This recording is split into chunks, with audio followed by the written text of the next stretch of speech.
సర్వ సృష్టికర్త, నిత్యుడగు తండ్రి, మీ కృప చొప్పున మా జీవితాలను బ్రతికిస్తూ, కాపాడుతూ, క్షేమాభివృద్ధి కలుగ చేస్తూ, ఒక కుటుంబాన్ని దయచేసి ఒక గొప్ప ఆలయాన్ని మాకిచ్చి ఆధ్యాత్మికంగా ఎదగటానికి కృప చూపిస్తున్నటువంటి ఈ చక్కటి నడిపింపును బట్టి వందనాలు చెల్లిస్తున్నాం.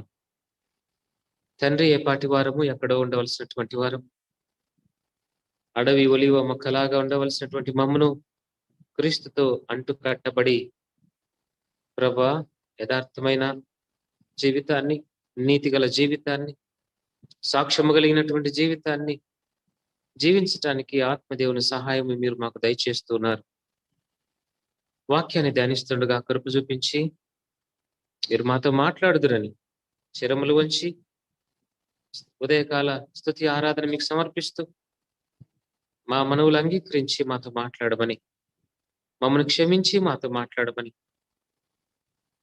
ఒటి చేతులతో మమ్మల్ని పంపియక మీ నెమ్మదినటువంటి స్వరాన్ని వినిపించి క్షేమాభివృద్ధి కలుగటానికి సమాధానంతో మమ్మల్ని పంపమని ప్రభును రక్షకుడైన యేసుక్రీస్తు పేరిట ఉన్నతమైనటువంటి దివ్యమైనటువంటి నామమున అడిగి వేడుకుంటున్నాం పరలోకపు తండ్రి, ఆమేన్.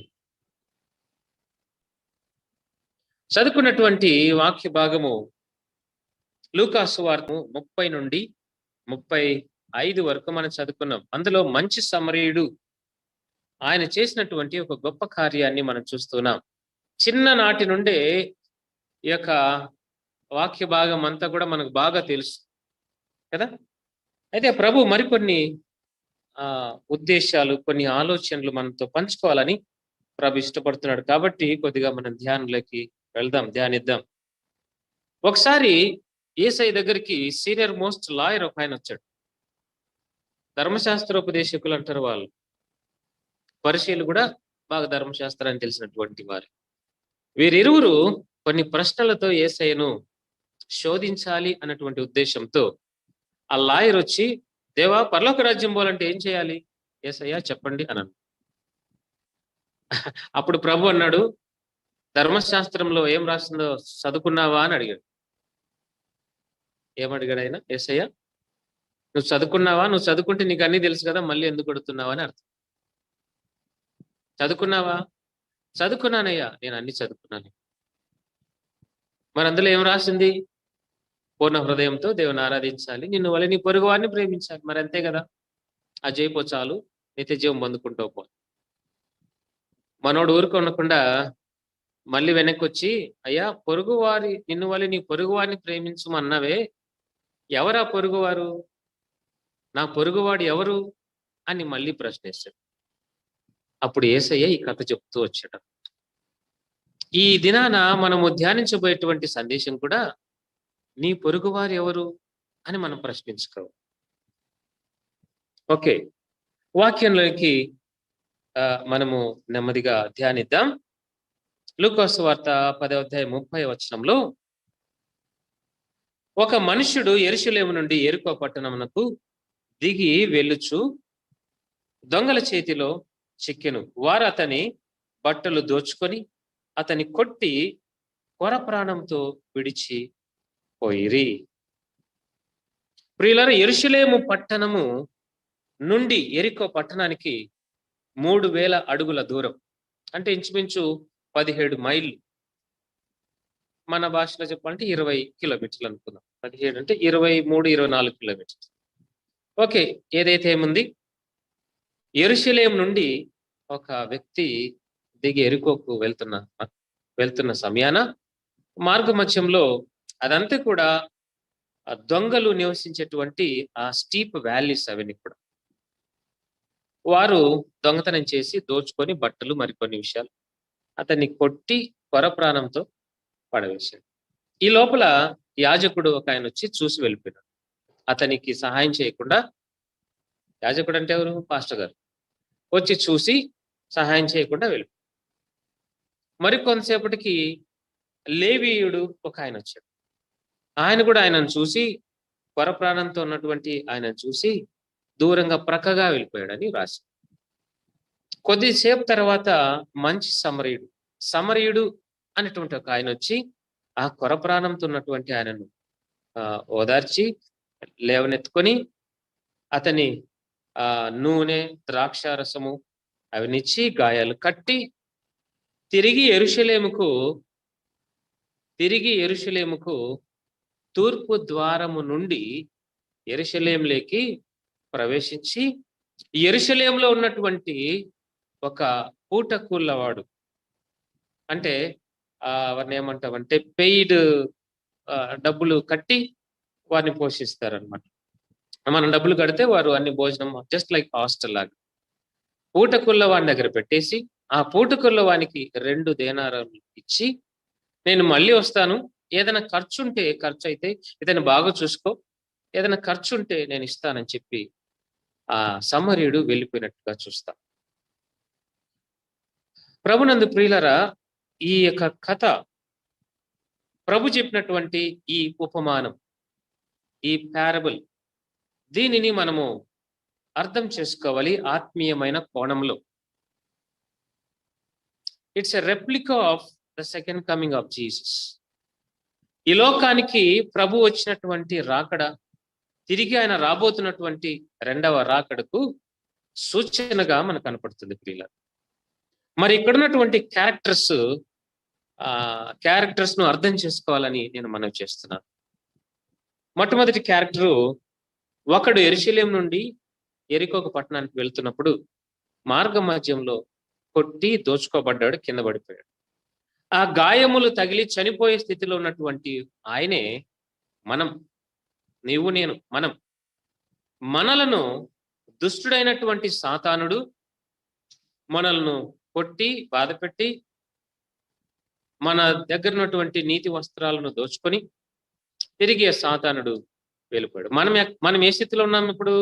కొట్టబడిన స్థితిలో, బాధపడిన స్థితిలో, ఇక చనిపోయే స్థితిలో ఉన్నటువంటి మరణించవలసినటువంటి మనలను ఒక మంచి సమరయుడు అన్నటువంటి ప్రభువైన యేసుక్రీస్తు వచ్చి మనల్ని పరామర్శించి గాయాలు కట్టి నూనెను, ద్రాక్ష రసాన్ని ఇచ్చి తీసుకెళ్ళిపోయాడు. వెళ్ళిపోయి పూటకుళ్ళవాడు అని ఒక మాట మనం చదువుకున్నాం. పూటకుళ్ళవాడు అంటే యెరూషలేము తన ఇంటికి అని రాస్తుంటుంది అక్కడ కదా. 34వ వచనంలో పూటకుళ్ళ వాని ఇంటికి తీసుకొని పోయి, యెరూషలేములో ఒక ఇల్లుంది. ఆ ఇల్లే మనం ఆత్మీయమైన కోణంలో ఆలోచించేస్తే అది ఒక సంఘం. పూటకుళ్ళ వాడెవరు? దైవజనుడు. అంటే ప్రభువు మనల్ని, మరణానికి పాత్రులుగా ఉన్నటువంటి మనల్ని ఆయన లేవనెత్తి గాయాలు కట్టి బాగుపరిచి, తర్వాత నూనెతో అభిషేకించి ద్రాక్షరసం అనగా సహవాసం ఆ ఇంటికి, సంఘానికి తీసుకుని వచ్చి ఒక సంఘ కాపరికి అప్పచెప్పేసి, ఇతను బాగా పోషించు, నేను మళ్ళీ వస్తాను, ఏదైనా ఖర్చు అయితే నేను నీకు బహుమానాలు ఇస్తాను అని యేసు ప్రభు వెళ్ళిపోయాడు. తిరిగి ఆయన 2వ రాకడలో వచ్చినప్పుడు ఎవరైతే ఆయన సంఘంలో పరిచర్య చేస్తారో వారందరినీ కూడా ఆ నిత్యరాజ్యంలోకి తీసుకుపోయినప్పుడు వారందరికీ కూడా బహుమానాలు ఇస్తాడని ఈ కథ యొక్క సారాంశం. It's a replica of Christ coming and going. యేసు ప్రభు ఈ లోకానికి వచ్చినటువంటిది తిరిగి యెరూషలేము తూర్పు గుమ్మము ద్వారా, జకర్యా గ్రంథము 9వ అధ్యాయంలో మనం ధ్యానించిన రీతిగా ఈ మరణావస్థలో ఉన్నటువంటి ఇతనిని యేసు ప్రభుల వారు గాడిద మీద తీసుకొని యెరూషలేము పట్టణానికి వెళ్ళిపోయాడు. అంటే మట్టలాదివారం నాడున మనము ధ్యానించినటువంటి విషయం కూడా అదే. ఆయన యెరూషలేము తూర్పు ద్వారం ద్వారా యెరూషలేమునకు ప్రవేశించాడు. తిరిగి ఆయన శిలువ యాగం అయిన తర్వాత తిరిగి ఆయన మళ్ళీ రాబోతున్నాడు, అదే ద్వారం నుండి రాబోతున్నాడు అనేటువంటి విషయాన్ని మనం తెలుసుకోవాలి. మంచిది ప్రియుల, అర్థం కావడానికి ఈ యొక్క క్యారెక్టర్స్ యొక్క మీనింగ్స్ మనం చూసాం, ఎవరెవరు దేనికి పాత్రలు అన్నటువంటి రీతిగా. ఇప్పుడు మనం కొద్దిగా ధ్యానిస్తాం లోతుగా. 30వ వచనంలో ఒక మనుషుడు యెరూషలేము నుండి యెరికో పట్టణమునకు దిగి వెలుచుండెనని రాస్తూ 31వ వచనంలో, అప్పుడు ఒక యాజకుడు త్రోవను వెలుట తటస్థించెను, అతడు అతనిని చూచి ప్రక్కగా పోయెను. లేవీయుడు కూడా చూసి ప్రక్కగా వెళ్ళిపోయాడు. మనకు అనిపిస్తుంది ఒక వ్యక్తి కృంగిపోతా కొట్టబడిన స్థితిలో బాధపడుతూ ఉంటే, రక్తమూర్చి చనిపోయేటువంటి స్థితిలో ఉండి, మరి లేవీయుడు మరి చూసి కనీసం సహాయం చేయకుండా వెళ్ళిపోయాడే. మరి యాజకుడు కూడా చూస్తూ అలాగే ప్రక్కకు వెళ్ళిపోయాడే అని మనము చదువుకున్నాం ప్రియులారా. వాస్తవానికి సంఖ్యాకాండం 19వ అధ్యాయము 11వ వచనంలో ఒక మాట ఉంటుంది. సంఖ్యాకాండము 19వ అధ్యాయము 11వ వచనములో, ఏ శవమునైనను ముట్టినవాడు 7 దినములు అపవిత్రుడై ఉండును. ఆ కింది వచనాల్లో 7వ దినమున పవిత్రుడగును. 13వ వచనంలో, నరశవమును ముట్టినవాడు అట్లు పాప శుద్ధి చేసి కొనిన ఎడల వాడు యెహోవా మందిరమును అపవిత్రపరచువాడు వాడగును. ఆ మనుషుడు ఇశ్రాయేలులో నుండి కొట్టివేయబడును. ఇది వాళ్ళ సమస్య. మనకేమర్థమైంది? దైవజనుడే ఒక ఆయన కింద పడిపోయింటే సహాయం చేయకుండా అట్లే చూస్తూ వెళ్ళిపోయాడే అని మనం అనుకున్నాం. కానీ వాళ్ళకు ఒక పద్ధతి ఉంది, ఒక రూల్ ఉంది. మోషే ధర్మశాస్త్ర ప్రకారము ఏ యాజకుడైనా సరే ఒక నరశవాన్ని, ఒక డెడ్ బాడీని తాకినట్లయితే 3 దినాలు స్నానం చేసి సపరేట్గా ఉండాలి. దాని తర్వాత మళ్ళీ 3 దినాలు క్వారంటైన్లో ఉంటూ పరిశుద్ధుడు అని పిలువబడినప్పుడు తిరిగి ఆలయంలో యాజకత్వం చేయడానికి అధికారం ఉంటుంది.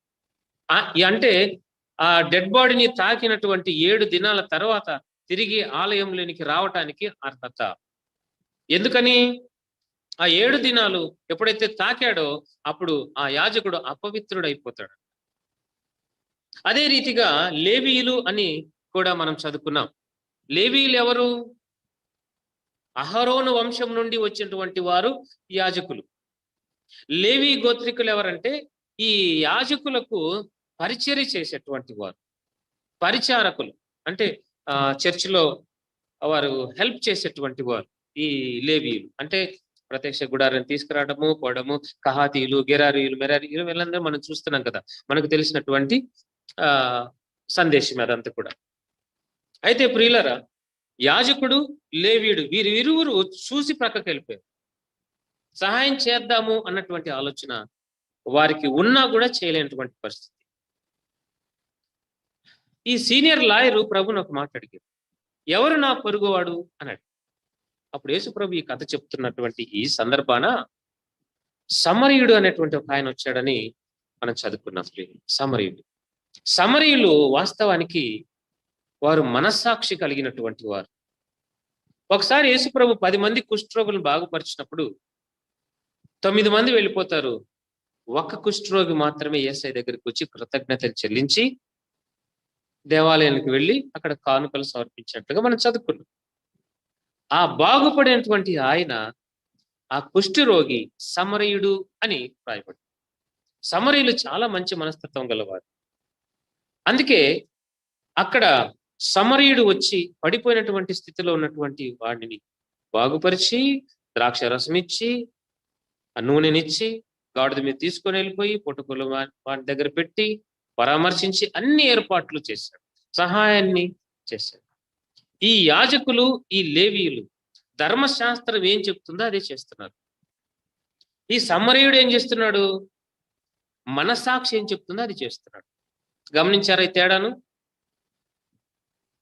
అవును ప్రియులారా, ఈ కాలంలో కూడా సాంప్రదాయబద్ధంగా వచ్చేటువంటి వాటిని చూసుకుంటూ అవి సాంప్రదాయంగా ఉండాలి, ఉండి తీరాలి అన్నటువంటి ఉద్దేశంలో ఒక మనిషి మరణావస్థలో ఉంటే చూస్తూ కూడా మనము సహాయం చేయలేనటువంటి స్థితిలో ఉంటాం ప్రియులారా. అంటే పట్టింపులు, ఈ సాంప్రదాయబద్ధమైనటువంటి ఈ ట్రెడిషన్స్, రిచువల్స్, ధర్మశాస్త్రంలో రాయబడినటువంటి ఈ పద్ధతులు, రిచువల్స్, మతాచారాలు అని అంటారు. ఈ ఆచారాలను ఎక్కువగా ప్రాముఖ్యంగా వాటికే వీరు ప్రాముఖ్యతనిచ్చి, అంటే ధర్మశాస్త్రానికే వారు ప్రాముఖ్యతనిచ్చి ఒక మనిషి చనిపోతున్నా కూడా అయ్యో అని లేవనెత్తలేనటువంటి స్థితిలో వారు ఉన్నారు. ప్రభునందు ప్రియులారా, ఈరోజు నీవు నేను కూడా ఒకవేళ ధర్మశాస్త్రం క్రింద ఉన్నామేమో మనం గమనించుకోవాలి. అలాగ ఉంటే నీవు పొరుగు వాడవుగా ఎంచబడవు. నీవు కూడా ఒకరిని నిన్ను వల్ల నీ పొరుగు వారిని సహాయం చేయాలి, ప్రేమించాలి అన్నటువంటి ఆజ్ఞను నెరవేర్చడానికి చాలా కష్టం. అర్హత కోల్పోతాం ప్రియులు. సహాయం చేసేటువంటి అర్హతను మనం కోల్పోతాం. ఒకవేళ చేసినా కూడా అది వ్యర్థమని పై వచనాలు ఉంది, తర్వాత మనం చదువుకున్నాం. ప్రభు ఏం నేర్పిస్తున్నాడు ఈ వచనాన్ని బట్టి? యాజకులు, లేవీయులు వారు, అతను చనిపోయాడా? వాస్తవానికి కొట్టబడినటువంటి అతను చనిపోయాడా? చనిపోలేదు. కొర ప్రాణంతో ఉన్నాడు అక్కడ. చనిపోబోతాడు. చనిపోతాడేమో అని అనుమానంతో వారు ముట్టకుండా తాకకుండా ప్రక్కకి వెళ్ళిపోయాడు. వాళ్ళ బాధ ఏంటి అసలు? ఒకవేళ తాకితే మేము 7 దినాలు పక్కన ఉండాల్సి వస్తుంది, మేము పరిచర్య చేయడానికి కష్టం, మందిరానికి వెళ్ళటానికి కష్టం, మా జీతాలు పోతాయి, మాకు రావాల్సినటువంటి బహుమానం పోతుంది. వాళ్ళు ఎన్నుకోబడ్డారు కదా యాజకులుగా పరిచర్య చేయటానికి. పరిచర్య చేయలేరు, ఆ పని వేరే వాళ్ళు చేస్తారు, జీతం తగ్గిపోతుంది. వాళ్ళ బాధ అది. ఇంకో మాట ఏంటంటే, ఈ యాజకులు కానీ లేవీలు కానీ చనిపోయినటువంటి బాడీని టచ్ చేయటమే కాదు, కానీ ఎవరైనా క్రింద పడి రక్తము కారుతూ ఉంటే ఆ రక్తాన్ని తాకినా కూడా వారు అపవిత్రులైపోతారు. ధర్మశాస్త్రం చెప్తుంది అలాగ. సంఖ్యాకాండము 19వ అధ్యాయం అలాగ సెలవిస్తుంది. అంటే సాంప్రదాయాలే వారికి ప్రాముఖ్యం అయిపోయినాయి, కానీ ఒక మనిషి చనిపోతుంటే బ్రతికించలేనటువంటి స్థితి, సహాయము చేయలేనటువంటి స్థితి. అలాగ చేసి చేసి వారి మనసులు కరుడు గట్టిపోయి, అందుకే ప్రభు ఈ లోకానికి వచ్చాడు.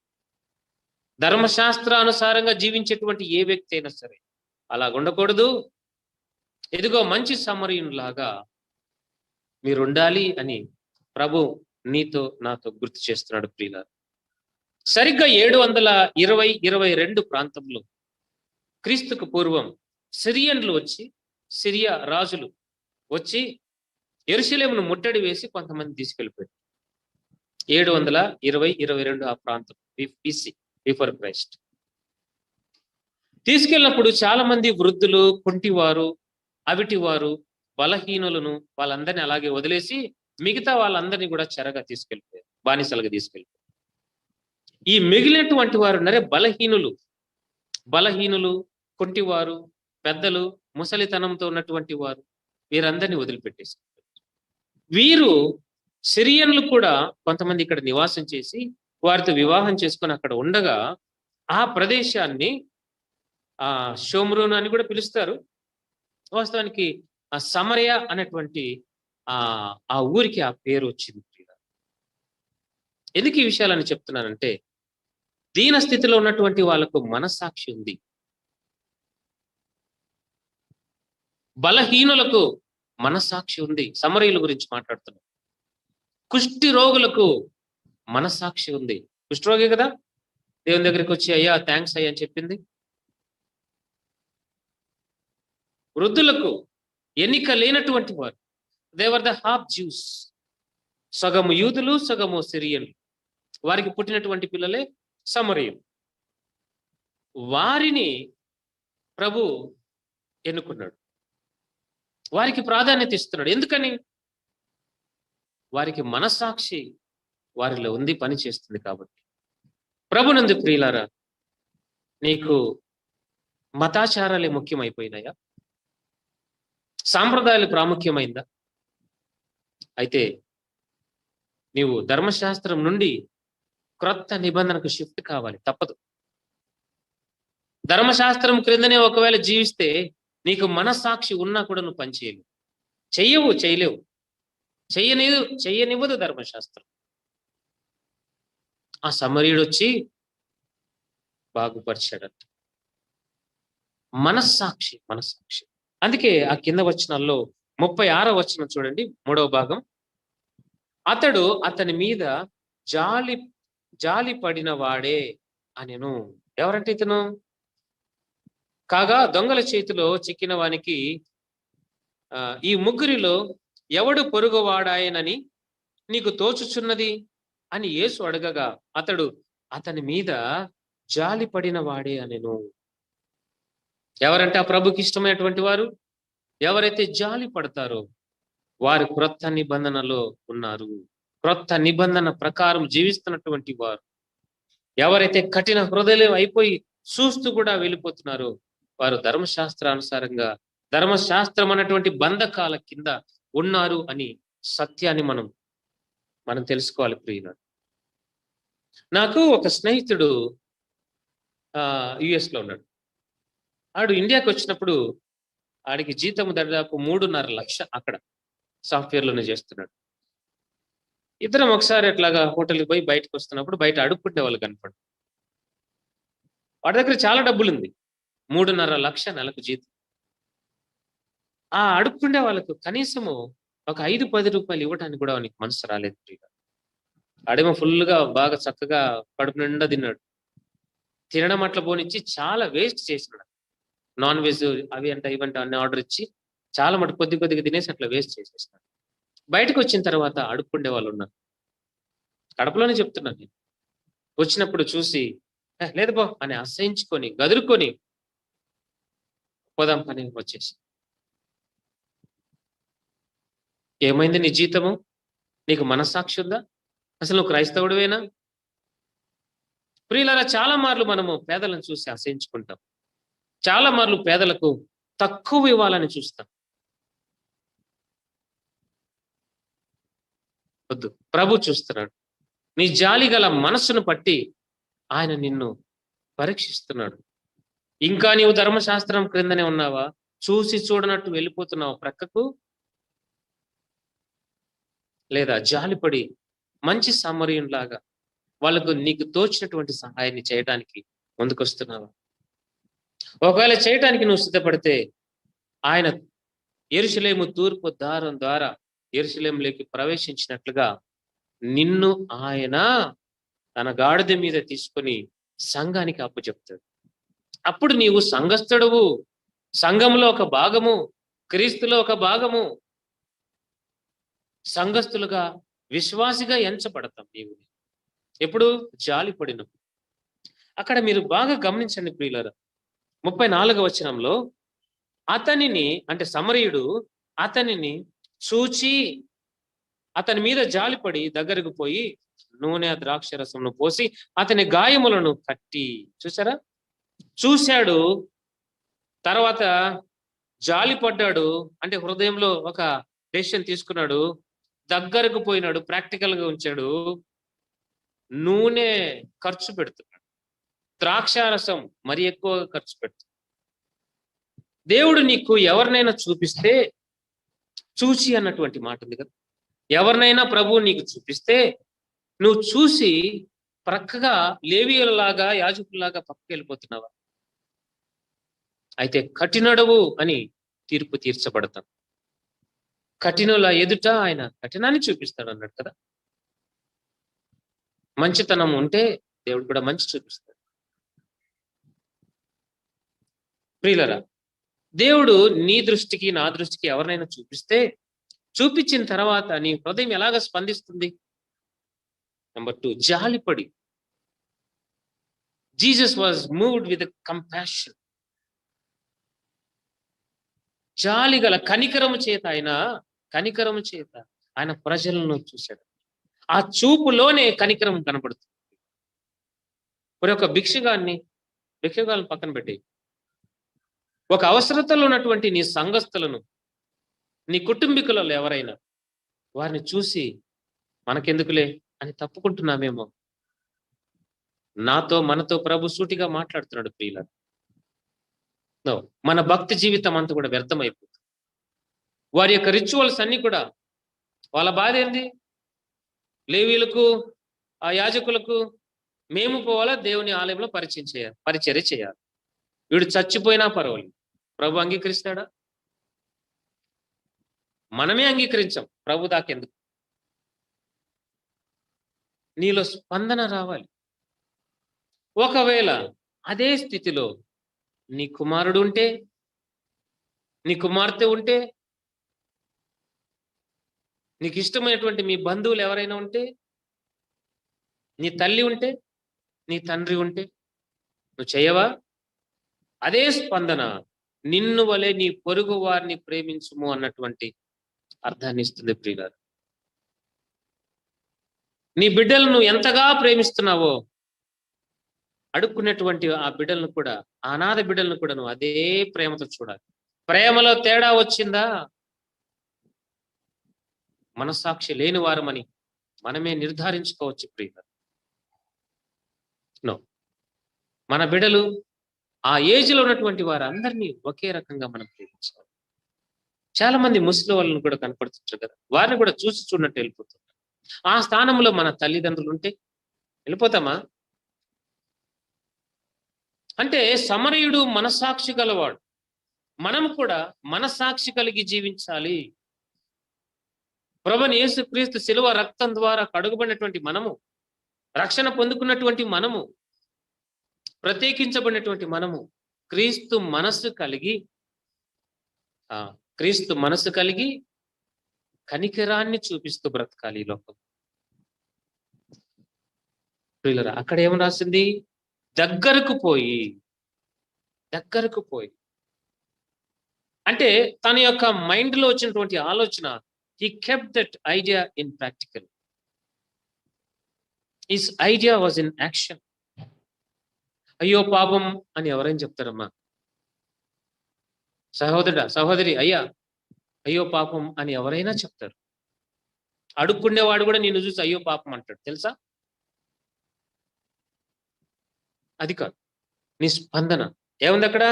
దగ్గరకు పోయి. ఈ పుట్ ఇట్ ఇన్ ప్రాక్టికల్. నీ యొక్క స్పందనను ఆచరించాలి. నీ విశ్వాసం క్రియరూపంలో ఉంచాలని పత్రికలు చదివిస్తున్నాయి కదా. దాని తర్వాత నూనెయు ద్రాక్షారసం. నూనె ఇచ్చాడు, బానే ఉంది గాయాలు కట్టడానికి. ద్రాక్షారసాన్ని కూడా ఇచ్చాడు. తనకున్నది ఏదో. అసలు ఆ సమరయులు అంటేనే పేదవారు. ఎవరు? సమరయులు అంటేనే చాలా పేదవాళ్ళు, త్రోసివేయబడినటువంటి పేదరికంలో ఉన్నటువంటి సమరయుడు తన లేమి స్థితిలో కూడా ఆ పడిపోయినటువంటి ప్రాణంతో ఉన్నటువంటి వానికి ఇస్తున్నాడంటే తన మంచి మనసును గమనించాలి ప్రియులారా. క్రైస్తవ జీవితంలో మనం నేర్చుకోవాల్సిన విషయము, మనకు లేకపోయినా పర్వాలేదు, అవసరతను చూసి ఆ అవసరతను తీర్చి దాని తర్వాతే నువ్వు యెరూషలేముకు వెళ్ళి ఆరాధిస్తే ప్రభు బల నమ్మకమైన దాసుడు అంటాడు. చూస్తూ ప్రక్కకు మనకెందుకులే అని వెళ్ళిపోతే నువ్వు రాత్రి పగలు ఉపవాస ప్రార్థన చేసినది వ్యర్థం. మనకు తెలుసు ఇదేం పెద్ద తెలియనటువంటి విషయాలు కాదు, బాగా తెలిసినటువంటి విషయాలు. But still we continue the same. మనం మళ్ళీ అదే కంటిన్యూ చేస్తూ ఉంటాం. హృదయ కాఠిన్యత్వాన్ని సంపాదించుకుంటే అది మనకు క్షేమం కాదు ప్రియుల, అది మనకు క్షేమం కాదు. తర్వాత ఆత్మీయమైన కోణంలో ఆలోచన చేస్తే నూనెయు ద్రాక్షారసము పోసి అని ఒక మాట్లాడి. నూనె అభిషేకానికి గుర్తు, ద్రాక్షారసము సహవాసానికి గుర్తు, సూచనగా ఉంటుంది ప్రియుల. గాయపడినటువంటి మనలను, సాతాను చేత కొట్టబడినటువంటి మనలను, దెబ్బతిన్నటువంటి మనలను మంచి సమరయుడు అయినటువంటి ఆ యేసుక్రీస్తు ప్రభుల వారు వచ్చి మన గాయాలు కట్టి విరిగి నలిగినటువంటి మన హృదయాన్ని బాగు చేసి ఆయన ఆత్మాభిషేకం నూనెతో అభిషేకించాడు. ద్రాక్షారసాన్ని అనగా బలలో చేయవేయటానికి, సంఘ సహవాసంలో ఉండటానికి ఆయన అనుమతించాడు. ఆయన ఖర్చు చేశాడు, ఆయన క్రయధనాన్ని చెల్లించాడు మన కొరకు. ప్రభునందు ప్రియులారా, యెరూషలేముకు వెళ్ళిన తర్వాత ఇక ప్రాముఖ్యంగా ఈ యొక్క పూటకూళ్ళ వాని ఇంటికి తీసుకొని పోయి అతనిని పరామర్శించెను. ఎక్కడ పరామర్శించబడ్డాడు ఈ కొట్టబడినటువంటి ఆయన? దెబ్బలు తిని చనిపోతున్నటువంటి స్థితిలో ఉన్నటువంటి అతను ఎక్కడ పరామర్శించబడ్డాడు? ఇంటిలో. ఇల్లు అనగా సంఘం అని మనం ఇది వరకే మాట్లాడుకున్నాం. ఆయన సంఘానికి వస్తే, నీవు నేను ఆయన ఇంటికి వస్తే దేవుడు కొన్ని మాటలు ఏదో నీతో మాట్లాడాలని ఉన్నాడు. నిన్ను పరామర్శించాలని ఆయన ఇష్టపడుతున్నాడు. ఆయన ఇంటికి వస్తే, ఆయన ఇంటికి రాకపోతే నీతో మాట్లాడడానికి కుదరదు. అందుకే ఆయన ఆలయానికి మనం వస్తూ ఉండాలి. ఆయన ఆలయంలోనే ఆయన మాట్లాడితేనే మన నొప్పి పోతుంది, మన గాయాలు కట్టబడతాయి, మన గాయాలు కట్టబడతాయి. ప్రియులారా, చాలా మంది అంటుంటారు, సంఘంలోనేనా, చర్చిలోనేనా దేవుడు ఉండేది, ఇంకో చోట లేడా? మరి లేనప్పుడు నువ్వు చర్చికి రావాల్సిన అవసరం లేదు కదా అయ్యా. ఇంటి దగ్గరే ఉండు, బైబిల్ తీసుకుని నీ రూమ్లోనే ప్రార్థన చేసుకో, మందిరానికి రావద్దు. ఎందుకు వస్తున్నావు మందిరానికి? తెలియక వస్తున్నామని ఇప్పుడు అర్థమవుతుంది కదా. ప్రభునందు ప్రియులారా, దేవుని యొక్క ఇంటిని అలక్ష్యంగా మాట్లాడకూడదు, నిర్లక్ష్యంగా మాట్లాడకూడదు. ఇది ఆయన ఇల్లు. ఆయన ఇల్లు ఎందుకుందో తెలుసా? ఆయన ఇల్లు ఎందుకు కట్టుకున్నాడో తెలుసా? ఆయన ఆలయాన్ని ఎందుకు కట్టుకున్నాడో తెలుసా? పడిపోయినటువంటి నీ జీవితాన్ని ద్రాక్షారసం ఇచ్చి, నూనెతో అభిషేకించి, నీ గాయాలు కట్టి, నిన్ను బాగుపరిచి, ఆయన ఆలయానికి తెచ్చి, అనా నేనున్నానమ్మా నీకు, అమ్మా నేనున్నాను తల్లి నీకు, భయపడద్దు అని పరామర్శించి, నీ కష్టములో, నీ నొప్పిలో ఆయన ఏదో వాక్యము చేత, వాక్కుల చేత నిన్ను ఆదరించాలని ఇంత ఆలయాన్ని పెడితే, ఆయన ఇంటికి రాకుంటే ఎట్లా? ఎక్కడైనా దేవుడు ఉంటాడు. ఉంటాడా? ఉంటాడులే, కరెక్టే మీరు చెప్పి. నిర్లక్ష్య పెట్టద్దండి పరిశుద్ధ ఆలయాన్ని. ఎక్కడైనా దేవుడు ఉంటాడు అనే పాట అయితే ఆలయాలు ఎందుకు మరి? ప్రభునందు ప్రియులారా, మందిరానికి రావడానికి తాపత్రయపడాలి, ఆయన సన్నిధికి రావడానికి తాపత్రయపడాలి. ఎందుకు తాపత్రయపడాలి? ఆయనను ఆరాధించేది పక్కన పెట్టండి. మొదటగా ఆయన నిన్ను బాగు చేయాలని ఇష్టపడుతున్నాడు, నిన్ను పరామర్శించాలని ఇష్టపడుతున్నాడు ఆయన కదా. పరామర్శించాలని ఇష్టపడుతున్నాడు, నీకు సహాయం చేయాలి అని ఆయన వేచి ఉంటే మనం రాకపోతే ఎట్లా? ఆయనను గుర్తించలేనటువంటి వారంగా ఉండిపోతాం, ఆయన ఆలయానికి విలువ ఇవ్వలేనటువంటి వారికి ఉండిపోతాం. మళ్ళీ చెప్తున్నాను, కాఠిన్యమైన హృదయాలు కలిగి ఒకవేళ జీవిస్తే ఆ కాఠిన్యమైన హృదయాలు మనల్ని బాధ పెడతాయి, శిక్షకు పాత్రలుగా చేస్తాయి. ప్రభునందు ప్రియులారా, ముందుకు వెళ్ళిపోదాం. 35వ వచనంలో చూద్దాం. మరునాడు అతడు 2 దేనారములు తీసి ఆ పూటకూళ్ళ వానికి ఇచ్చి, అతనిని పరామర్శించుము అని ఒక మాట చెప్పాడు. ఎన్ని దేనారాలు ఇచ్చాడు ఆయన? అయ్యా, ఎన్ని దేనారాలు ఇచ్చాడు? మంచి సమరయుడు కొట్టబడినటువంటి ఆయన తీసుకుపోయి పూటకూళ్ళ ఇంటి వాడిలో పెట్టి, వాళ్ళ ఇంట్లో పెట్టి, మరునాడు అంటే మరునాడతడు 2 దేనారం, మరునాడు 2 దేనారాలు. కొంచెం లోతుగా ఆలోచించేద్దాం ప్రియులు. మరునాడు అంటే 3వ దినం, 2 దేనారాలు కదా.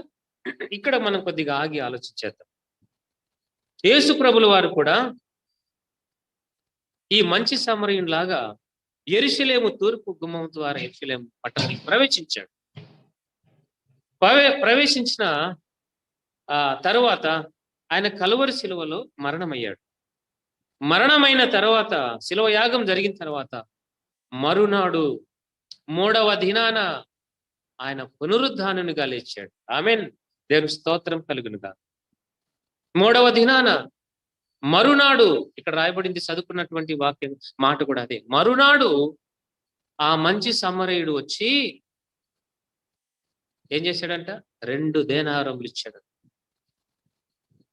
2 దేనారములు ఇచ్చి, నేను మళ్ళీ వస్తాను, ఇంకా ఏమైనా ఖర్చు అయితే నేను ఇస్తానన్నాడు. 2 దేనారముల గురించి కొంచెం మనం ఆలోచించేద్దాం. ఆ కాలంలో ఒక దినమంతా పనిచేస్తే 1 దేనారం ఇస్తారండి. ఆ కాలంలో, యేసయ్య కాలంలో, రోమా ప్రభుత్వ కాలంలో దినమంతా ఒక కూలి పని చేస్తే 1 దేనారం ఇస్తారండి. 2 దినాలు పని చేస్తే 2 దేనారాలు ఇస్తారు. ఆ సమరయుడు ఏం చేశాడు? ఆ పూటకూళ్ళ ఇంటి వాణిలో వాళ్ళ ఇంట్లో ఇతన్ని పెట్టి ఆ 2 దినాల ఖర్చు ఇచ్చేశాడు. మర్నాడు వచ్చేసి కదా. ఈ 2 దినములు అనేటువంటి పదాన్ని మనం ఆలోచన చేయాలి. ఏం పెద్ద మర్మమేం కాదు కానీ అందరికి తెలిసినటువంటి విషయం. 2 దినాలు, 2 దేనారములు, 2 దినముల యొక్క కూలి లెక్క డబ్బులు. ఒక దినము దేవుని యొక్క క్యాలిక్యులేషన్ లో మనకు బాగా తెలుసు. ఒక దినము గడుపుట 1000 దినములతో సమానమని భక్తులు కీర్తన గ్రంథంలో కూడా మనం చూస్తుంటాం. ఒక దినము 1000 దినములకు 1 day is equal to 1000 years కదా. 2 దినాలంటే 2000 ఇయర్స్, 2000 సంవత్సరాలు.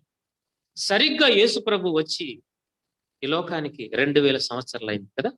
ఈ యుగానికి, ఈ కాలానికి 2 దేనారములు ఇచ్చాడు బ్రతకమని, బ్రతికించమని, కాపాడమని. సరిగ్గా 2 దినాల తర్వాత, అంటే 2000 సంవత్సరాల తర్వాత ఆయన తిరిగి రాబోతున్నాడు. నేను మరలా వస్తాను, I'm going to come soon. నేను త్వరగా వస్తున్నాను, ఐఎమ్ కమింగ్ సూన్. నేను త్వరగా వస్తాను. 2000 సంవత్సరాలు సరిగ్గా అయిపోయింది. అందుకే అంత్యకాలాలను మనం చూస్తున్నాం. ఆయన ఎప్పుడు వస్తాడో, ఆయన రాకడ ఎప్పుడు వస్తాడో మనకు తెలియదు. బట్ సిద్ధపడి ఉండాలి, సిద్ధపడి ఉండాలి. ఎలాగా? ధర్మశాస్త్రం కింద, మతాచారాల కింద ఉంటామా? లేదంటే జాలి పడేటువంటి మనసాక్షి కలిగినటువంటి సమరయునిలాగా మనం బ్రతకాలని ఆయన ఇష్టపడుతున్నాడు. అలాగ ఉంటామా? 2 దేనారములు ఇచ్చాడట. ఇచ్చిన తర్వాత నేను మరలా వచ్చినప్పుడు అది నీకు తీర్చేదనని అతనితో చెప్పిపోయాను. ప్రియులరా, ఎఫెసీయులకు రాసిన పత్రిక 4వ అధ్యాయము 7-8 వచనం. అయితే మనలో ప్రతి వానికిని క్రీస్తు అనుగ్రహించు వరము యొక్క పరిమాణము చొప్పున కృప ఇయ్యబడిను. నెంబర్ 1. నెంబర్ 2, అందుచేత ఆయన ఆరోహణమైనప్పుడు చెరను చెరగా పట్టుకొని పోయి మనుషులకు ఈవులను అనుగ్రహించనని చెప్పబడి ఉన్నది. గమనించారా? ఎవరైతే ఆ ఇంటిలో పరిచర్య చేస్తారో, పూటకూళ్ళ ఇంటి వాని ఇంటిలో ఎవరైతే పరిచర్య చేస్తారో, ఎవరైతే కష్టపడతారో, సంఘ అభివృద్ధికి శ్రమ పడతారో, వారందరికీ కూడా ఎఫెసీ రాసిన పత్రిక 4వ అధ్యాయం 7-8 వచనాల్లో చెప్పబడిన రీతిగా మనకందరికి బహుమానాలు సిద్ధపరచబడ్డాయి. నేను వస్తాను తిరిగి, ఎంత ఖర్చు అయిందో చెప్పండి, అదంతా నేను ఇస్తానన్నాడు మంచి సమరయుడు. మన ప్రభువు కూడా అదే కదా చెప్పింది. వారి పరిమాణము చొప్పున, వారు కష్టపడినటువంటి కష్టానికి తగ్గ జీతాన్ని నేను ఇస్తాను. నా దగ్గర ఉంది. నువ్వు పడినటువంటి కష్టానికి, నువ్వు పడినటువంటి శ్రమకు, నువ్వు చేసినటువంటి పరిచర్యకు ఒక కుర్చీ ఎత్తేసావా, దానికి కూడా ఇంత అమౌంట్ ఉంటుంది పరలోక రాజ్యం. కుష్ఠరోగుల మధ్య పని చేసావా, గాయాలు కట్టావా, అయితే దానికి కూడా ఒక గొప్ప ప్రతిఫలాన్ని ప్రభు ఇవ్వబోతున్నాడు. సువార్త ప్రకటించావా, అనేక మందిని మందిరానికి నడిపించావా, కన్నీటి ప్రార్థన చేసి కొన్ని కుటుంబాలకు ఆదరణకరమైనటువంటి కౌన్సిలింగ్ నీవు ఇచ్చావా, అయితే దాని లెక్క కూడా దేవుని దగ్గర ఉంటుంది. నువ్వు దిగులు పడాల్సిన అవసరం లేదు ప్రియులారా. ప్రేమటువంటి సహోదరా, సహోదరి, నువ్వు ఎవరైనా సరే, ఆయన ఆలయంలో చిన్న పరిచర్య చేసిన ఆయన అన్నాడు, నేను మరలా వస్తాను, ఎంత ఖర్చు అవుతుందో చెప్పు, నేను ఇస్తానని. బహుమానాలు ఇవ్వాలని ఆయన వెళ్ళిపోయాడు. తిరిగి రాబోతున్నాడు. అదే తూర్పు గుమ్మము నుండి, యెరూషలేము గుమ్మము నుండి. అందుకే మనందరికీ పూటకూళ్ళ వాని ఇంటిలో ఉండమని, ఎక్కడ? మందిరములో ఉండమని మనకు ఆయన ఆజ్ఞాపించారు. మనం ఏం చేస్తుంటాము? చాలా మందిరాలకు వెళ్ళిపోతుంటాం. ఓకే, అది వేరే విషయం. ఆయన మందిరంలోనే ఉండాలంట. పూటకుల్లవాడు ఒక ఆయన ఉన్నాడు కదా, ఆ పూటకుల్లవాడే దైవజనుడు. ఆయన ఏం చేస్తాడు? నీకు గాయాలను బట్టి మెడిసిన్ ఇస్తాడు. నీ ఆత్మీయ బలహీనతను బట్టి ఆత్మీయ ఆహారాన్ని ఇస్తాడు ఆయన. ఎవరు? యాజకుడు. అందుకే నీవు ఆ ఇంటిలోనే ఉండాలి. ఆ ఇంటిలో ఉంటేనే ఆయన వచ్చి డబ్బులు పే చేస్తాడు. వేరే చోట ఉంటే నాకు సంబంధం లేదయ్యా, నేను నీకు ఇచ్చినటువంటి ఇల్లు ఇది, నీకు ఇచ్చినటువంటి సంఘం ఇది, ఈ ఇంట్లో ఉండకుండా వేరే ఇంటికి పోయినా కాబట్టి నాకు అవసరం లేదు, నాకు సంబంధమే లేదా అంటాడు యజమానుడు. మంచి సమరయుడు వచ్చినప్పుడు బహుమానాలు కోల్పోతాం. ప్రభునందు ప్రియులారా, అర్థమవుతుందా? సో మంచి సమరయుడు గాయపడినటువంటి నిన్ను నన్ను తీసుకెళ్లి ఊటకూర్ల ఇంటిలో పెట్టాడు. ఆ ఇంటిలోనే ఉండాలి. నీకు ఏది అవసరమైనా ఆ పూటకూర్ల వాడే నిన్ను చూసుకోవాలి. నీకు ఏది కొరత వచ్చినా, ఎలాంటి వైద్యం అవసరమైనా అతని ద్వారానే మనం పొందుకోవాలి. అది నియమము, అది కట్టడ, అది ఆయన పెట్టినటువంటి రూల్, అది ఒక నిబంధన. నిబంధనను మితిమీరకూడదు కదా, నిబంధనను ఉల్లంఘించకూడదు కదా. అందుకే ప్రభునందు ప్రియులారా, ఈ వాక్యం వింటున్నటువంటి నీవెవరైనా సరే, నీకంటూ ప్రభు ఏర్పరిచినటువంటి సంఘం తప్ప నువ్వు బయటికి వెళ్ళటానికి ప్రయత్నం చేయొద్దు. ఒకవేళ చేస్తే బహుమానాలు పొందుకుంటావే, బహుమానాలు పోగొట్టుకుంటావే. నీకు ఇవ్వబడినటువంటి ఆ ఇంటిలోనే ఉండాలి. ఆయన వచ్చేంత వరకు నువ్వు బలపడుతూ రావు. 2 దేనారములు అని ఇంకొక ఉద్దేశాన్ని కూడా చూద్దాం. 2 దేనారములు అంటే పాత నిబంధన గ్రంథము, క్రొత్త నిబంధన గ్రంథం. 2 గ్రంథాలు కలిసి ఒక బైబిల్ పరిశుద్ధ గ్రంథాన్ని దేవుడు ఆ పూటకూళ్ళ వాని చేతిలో పెట్టాడు. అంటే దైవ సేవకుని యొక్క చేతిలో ఉంచాడు. దీని నుండి నీవు ఆత్మీయంగా బలపడుతూ రావు. ఆ గ్రంథం ఈరోజు నీ చేతిలో కూడా ఇవ్వబడింది. కాబట్టి నీవు కూడా ఈ 2 దేనారములతో సహాయము చేత బ్రతుకుతూ రావాలి. నీ మంచి సమరయుడు రానే వస్తాడు. నీవు పడినటువంటి కష్టానికి, శ్రమకు, పరిచర్యకు, ప్రార్థనకు, విజ్ఞాపనల ప్రార్థనలకు, ఉపవాస ప్రార్థనలకు, కరపత్రాలు పంచటము, మోకాళ్ళ మీద కన్నీటితో ప్రార్థన చేసేటువంటి ప్రార్థన, అన్ని కూడా నువ్వు ఇచ్చినటువంటి సాక్ష్యము, నువ్వు చేసినటువంటి పరిచర్య, నువ్వు పడినటువంటి ప్రతి ప్రయాస, ఆయన ఆవరణంలో, ఆయన ఇంటిలో ఏ పని చేసినా దానికి ప్రతిఫలాన్ని నేను ఇస్తాను, నువ్వు ధైర్యంగా ఉండు. అయితే ఆ ఇంట్లోనే ఉండు. ప్రియులారా, సత్యాన్ని మనం గమనించాలి. మరలా వచ్చినప్పుడు అది నీకు తీర్చదనని అతనితో చెప్పిపోయాను. కాగా దొంగ చేతిలో చిక్కిన వానికి ఈ ముగ్గురిలో ఎవడు పొరుగువాడని అని యేసుప్రభు అడిగినప్పుడు ఆ లాయర్ అన్నాడు, జాలి ఎవరైతే కలిగి ఉంటారో వాడిని. ప్రభునందు ప్రియులారా, ఎవరినో చూసి అయ్యో పాపము నేను ప్రార్థన చేస్తాలే, ఇలాంటి టెక్నికల్ వర్డ్స్ వాడకూడదు మనం. మళ్ళీ చెప్తున్నాను, ఎవరినో చూసి ధనాన్ని పెట్టుకొని సహాయము చేయగలిగి వాళ్ళని చూసి అయ్యో పాపం పాపం కదా, నో, మోసపోవద్దు. దేవుడు వెక్కిరింపబడడు. మంచి సమరయునిలాగా ఉండడానికి దేవుడి పరిశుద్ధ వాక్యాన్ని నీకు నాకు తెలియచేశాడు. ప్రియుగా ఆయన మళ్ళీ రానే వస్తున్నాడు. లెక్క చూడబోతున్నాడు. ఏ లెక్క? సంఘానికి అంటుకట్టబడి ఉన్నావా? ఆ దేనారములు సహాయముతో నీ గాయాలు కట్టుకోగలుగుతున్నావా? అంటే ఈ పరిశుద్ధ గ్రంథం సహాయముతో నీ గాయాలను కట్టుకుంటున్నావా? నువ్వు బాగుపడాలి. మంచి సమరయునికి నేను బాగుపడ్డాను, ఐఎమ్ ఓకే, నేను సంపూర్ణంగా ఆరోగ్యంగా ఉన్నాను ఆత్మీయంగా అని మంచి సమరయునికి కనపడాలి. కనపడితేనే ఆయన ఖర్చు పెట్టిన దానికి, నువ్వు బాగుపడిన దానికి సరిపోతుంది. ఆయన ఖర్చు పెట్టినా కూడా నేను ఇంకా అనారోగ్యంగానే ఉంటే ఆయన ఖర్చు పెట్టి కూడా ఉపయోగం లేకుండా. అంటే ఆ కలువరి శిలువలో ఆయన పడినటువంటి ఆ యాగం, చేసినటువంటి ఆ యాగం వ్యర్థము చేసినటువంటి వారు. ప్రభునందు ప్రియులారా, దేవుడు సూటిగా మాట్లాడే దేవుడు కదా, మనల్ని ఆదరించేటువంటి దేవుడు కదా, నిత్య రాజ్యానికి తీసుకెళ్లాలని ఆయన తపన పడుతూ ఆతృతతో మనల్ని ఎప్పుడు ఏదో ఒక మాట ద్వారా పరామర్శించాలి అటువంటి మనసు కలిగినటువంటి మహారాజు కదా. నిర్లక్ష్య పెట్టకూడదు, మనం నిర్లక్ష్య పెట్టకూడదు.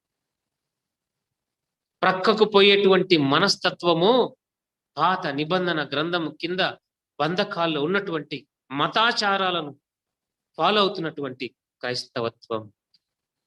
కనికరాన్ని కలిగి చూచి జాలిపడి ఖర్చు పెట్టి నూనెనిచ్చి ద్రాక్షారసం ఇచ్చి గాయాన్ని కట్టి గాడిద మీద మోసుకొని పోయి సంఘానికి అప్పచెప్పి నేను బాగా చూసుకోమని నీకు ఒక సెక్యూరిటీని అప్పచెప్పి, ఎంత గొప్ప దేవుడమ్మా మన దేవుడు. ఇంత చేస్తే నువ్వు ఇంకా రోగిగానే ఉంటే ఎట్లా? బలహీనతగానే ఉంటే ఎట్లా? బాగుపడడానికి ద్రాక్షారసం ఉంది, బలపడటానికి, మంచిగా గాయాలు త్వరగా మానిపోవడానికి ఒలివల నూనె ఉంది. రెండింటిని ఉపయోగించుకోవాలి కదా. ఉపయోగించుకోకపోతే ఏమవుతుంది? సెప్టిక్ అవుతుంది, కాలు తీసేయాల్సి వస్తుంది. నీకు సహాయం చేసినటువంటి వారు నిన్ను తిట్టాల్సి వస్తుంది. అరే బాబు, నీకు పెట్టినటువంటి ఖర్చు ఇంకొకరు పెట్టింటే బాగుపడిండే వాళ్ళు కదా. అవును ప్రియులారు, దేవుడు మనం ఎడల చూపిస్తున్నటువంటి కృపను మనం నిరర్థకము చేస్తే, నిర్లక్ష్య పెడితే, పోగొట్టుకుంటే ఆ కృపను వేరే వాళ్ళకి ఇచ్చినా కూడా వాళ్ళు బాగుపడతారు కదా. ప్రభు మాట్లాడుతున్నాడు నీతో నాతో సుటి. ఘనమైన దేవుని సన్నిధిలో మనం ఉన్నాం. మంచి సమరయుడు మనకు నేర్పిస్తున్నటువంటి ఒకే మాట, అన్ని పక్కన పెట్టి ఒక్క మాట ఎత్తుకెళ్దాం ఈరోజు ఇంటికి. క్రైస్తవునిగా జాలి అన్నటువంటి మాటను పట్టుకొని వెళ్ళిపోతాం ఈరోజు. కనికరము. Jesus was moved with the compassion when he saw the multitudes. ప్రజలను చూసినప్పుడు ఆ చూపులోనే ఆయన కనికరమైన ఆ దృష్టితో చూశాడంట. ఆయన బిడ్డగా నీవు నేను ఈ రోజు నుండి పేదలను చూసినప్పుడు, అవసరతలో ఉన్నటువంటి వారిని చూసినప్పుడు కనికరమైన దృష్టితోనో చూడాలి. ఇందులో కూడా మనం తెలివి ఉపయోగించేటువంటి ప్రమాదం. నిన్ను వల్ల నీ పొరుగువాన్ని ప్రేమించమన్నాడు కదా అని చెప్పి మనం ఏం చేస్తాము? మన ఫ్రెండ్స్కి సహాయం చేస్తాం, డబ్బులు ఉన్నటువంటి వారికి సహాయం చేస్తాం, మనకు ఇష్టమైనటువంటి వారికి సహాయం చేస్తాం. కాదు, అక్కడ పడిపోయినటువంటి వ్యక్తికి సమరయునికి ఎలాంటి సంబంధము లేదు. ఎలాంటి సంబంధము లేదు. ప్రియులారా, ఒక మాట చెప్పనా? ఈ పడిపోయినటువంటి వ్యక్తి, కొట్టబడినటువంటి వ్యక్తి, దొంగల చేత కొట్టబడి పరప్రాణంతో ఉన్నటువంటి వ్యక్తి ఆ స్థితిలో ఉండడానికి కారణం ఏంటో తెలుసా? యెరూషలేము నుండి యెరికోకు దిగిపోతున్నాడు. దిగటం. యెరూషలేం ఏంటి? ఆశీర్వదించబడినటువంటి పట్టణం. యెరికో ఏంది? శపించబడినటువంటి పట్టణం. ఆశీర్వాదము నుండి దిగజారిపోతూ శాపగ్రస్తులుగా అయిపోయేటువంటి స్థలానికి ప్రయాణం చేస్తున్నటువంటి వారు ఎవరైనా కొట్టబడతారు, దొంగిలించబడతారు, నీ ఆరోగ్యం పాడైపోతుంది, నీ సమాధానాన్ని కోల్పోతావు, నీ నెమ్మదిని కోల్పోతావు. మంచి సమరయుడు రావాల్సి వస్తుంది. ఆయన వచ్చి వెళ్ళిపోయాడు అంతే. ఇక మళ్ళీ నీవు యెరికో పట్టణానికి ప్రయాణం చేయడానికి వీలు లేదు సుమా. ఆయన నిన్ను ఏం చేశాడు? ఎంత ఎంత ప్రేమగల దేవుడు చూడండి ప్రియులారా. ఈ కొట్టబడినటువంటి ఆయన యెరూషలేం నుండి యెరికోకు వస్తున్నటువంటి మధ్యదారిలో కొట్టబడ్డాడు కదా. తిరిగి ఈ సమరయుడు ఏం చేశాడు తెలుసా? గాడిద మీద ఎక్కించుకొని యెరికోకు పోలేదు, తిరిగి యెరూషలేంకి వెళ్ళిపోయాడు. అంటే యెరూషలేము ఆశీర్వదించబడినటువంటి ఆ స్థలానికే మంచి సమరయుడు తీసుకుపోతున్నాడు. నిన్ను నన్ను కూడా పరిశుద్ధాత్ముడు నరకానికి పాత్రలుగా చేయడు. శాపగ్రస్తమైనటువంటి యెరికోకు ప్రయాణం చేయాలి, నిన్ను చేయించాలి అని ఆయన ఇష్టపడడు. యెరూషలేముకే, నూతన యెరూషలేముకే మనల్ని తీసుకెళ్లాలని ఆయన ఆశతో ఉన్నాడు. ఒక్కసారి ఆయన ప్రేమ మనసును అర్థం చేసుకున్నాం. క్రీస్తు కలిగినటువంటి ఆ కనికరము కలిగినటువంటి మనస్సు కలిగి మనం ఉంటాం. దయ కలిగినటువంటి మనస్సు మనం కలిగి ఉన్నాం. కృపను వ్యర్థము చేసుకోకూడదు. ఇవ్వబడినటువంటి పరిశుద్ధ గ్రంథాన్ని ఈ 2 దేనారముల సహాయముతో ఆధ్యాత్మికంగా బలపడతాం. సమరయుడు రాబోతున్నాడు. ఆయన వచ్చేసరికి మనం ఆరోగ్యంగా కనపడాలి, హెల్తీగా కనపడాలి, ఆత్మీయంగా బలపడి సిద్ధపడి ఉండాలి. తలలు వంచి ప్రార్థన చేయండి.